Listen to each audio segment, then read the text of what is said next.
You're Beth Chapel, and you're a liar and a thief. You don't know me. I think this season I'm most proud of episode 8 and how Beth navigates being challenged so hard, particularly by a racist demon. What the?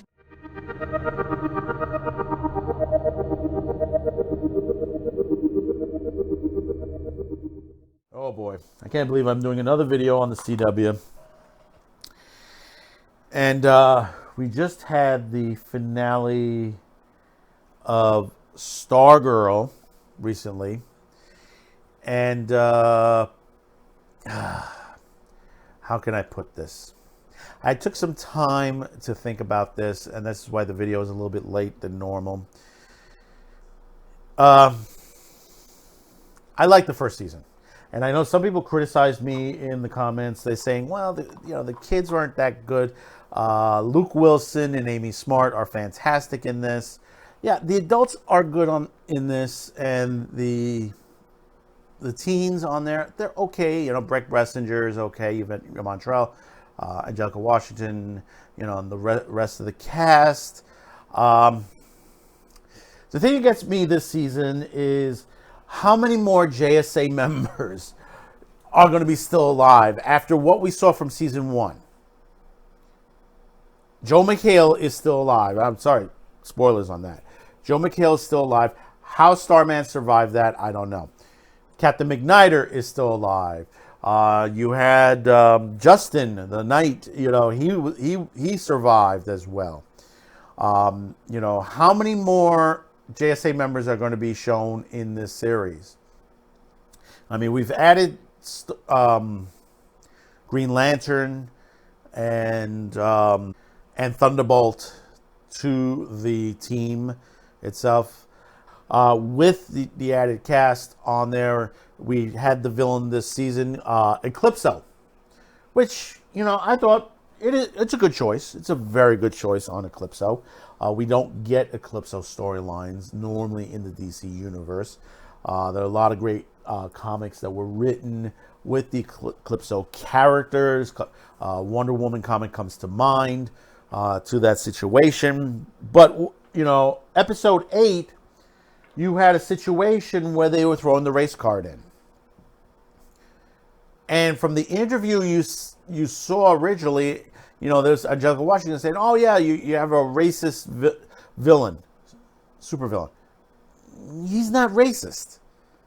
See, this is the same thought processes that they had, the media had with, and those on Twitter, which Twitter is not a place, as Chappelle would say, that they think because they do something bad to somebody that immediately it's racism. You had the Michael Myers situation on Halloween. He killed 2 gay people.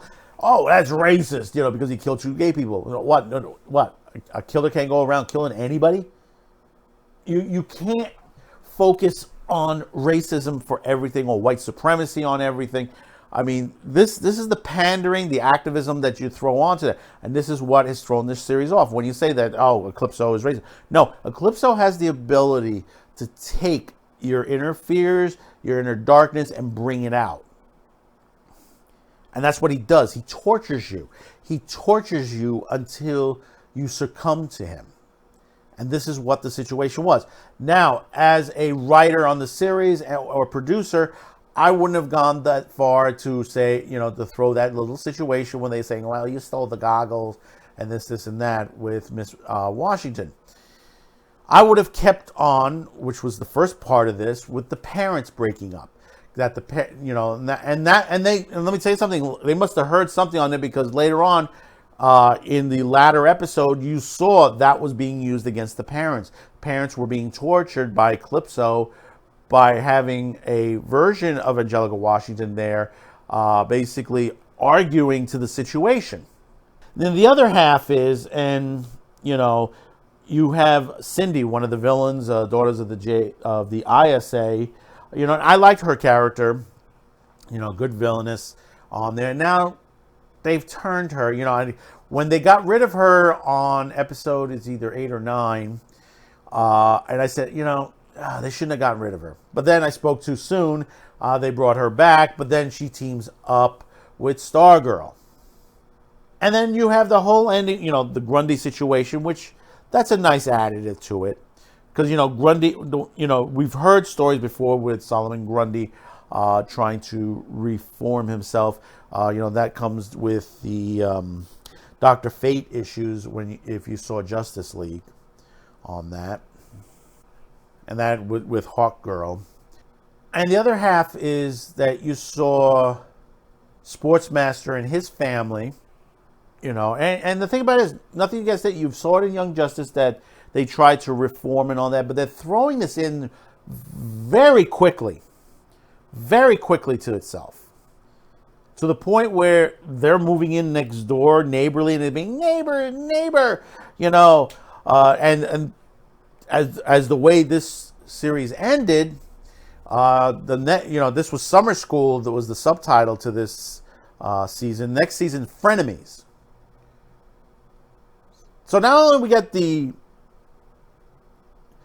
villains living next door, we got I forgot about Shade. Shade also staying on there. Then you have, certain team ups and situations. Cindy wants to be part of the JSA.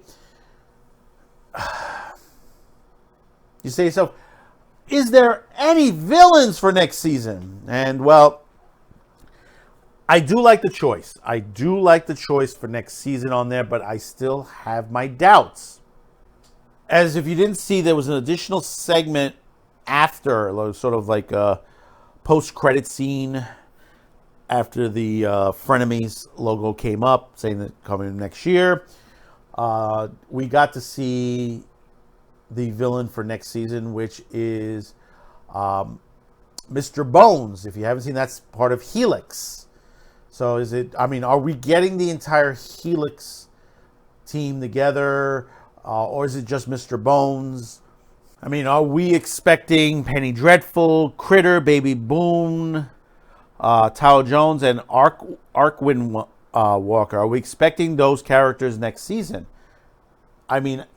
With a CW budget, I really don't know. I think it's just mostly maybe one or two villains. If anything, it's definitely going to be Mr. Bones on there, and maybe one or two others.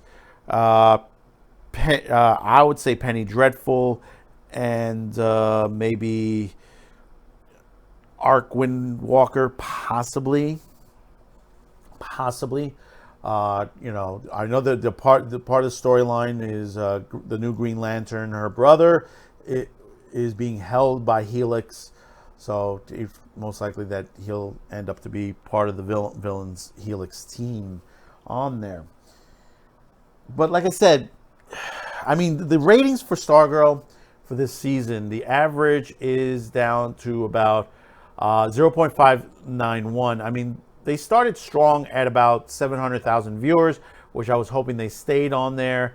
They fluctuated about 600,000, and they finished off with about 500,000 viewers, a little over 500,000 viewers on there, which is about average for a CW show. We've discussed this before. If you didn't catch my 4,400 one, where 4,400 literally crashed in 2 episodes on there, showing you how crappy that show is. But see, the thing about it is that this is the CW. Now, from what I understand, Superman and Lois, I think they're still going to be produced by Warner itself directly, not the CW directly.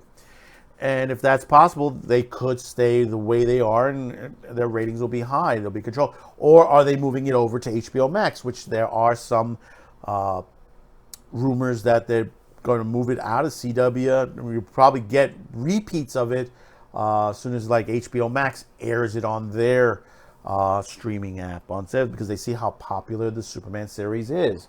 But for all we know, that Superman series may go woke as well. So we'll see what will happen with season 3.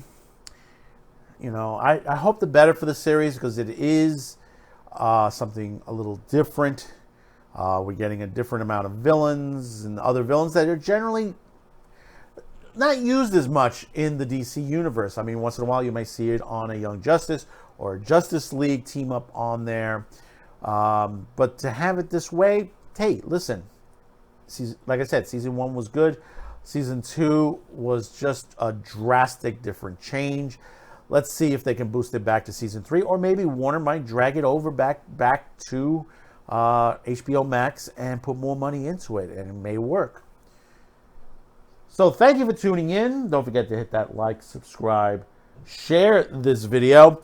Saturday Pre-Flight will return back December 3rd, 10 p.m. Eastern, 7 Pacific, on your local social media platforms, YouTube, BitChute, and Odyssey. So stay tuned for that. We have a preview of that coming very soon, within about a week or two. Let you know what is the next episode coming out on that. So we'll see you on the next one. Thank you for tuning in, and bye-bye. Perhaps we should take a trip to Nebraska.